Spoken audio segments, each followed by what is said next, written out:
course we can invert that. So we can play the 1 in root position, then we can play a 5, which is second inversion, right?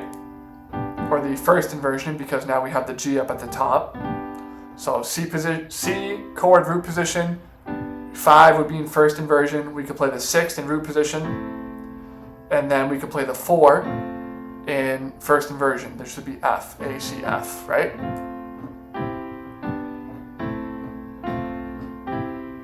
And thousands of songs make up that exact chord progression. 1, 5, 6, 4.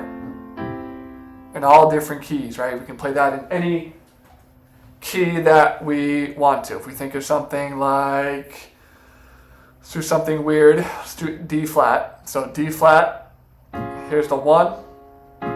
If you want to play the 5, that's A flat. Then the 6 of D flat would be what? B flat minor.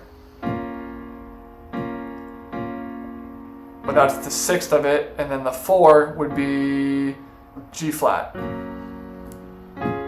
Right, so we can take that through any single key, whatever you want to do, and that's how we get those scale degrees, that's how we get those numbers as well.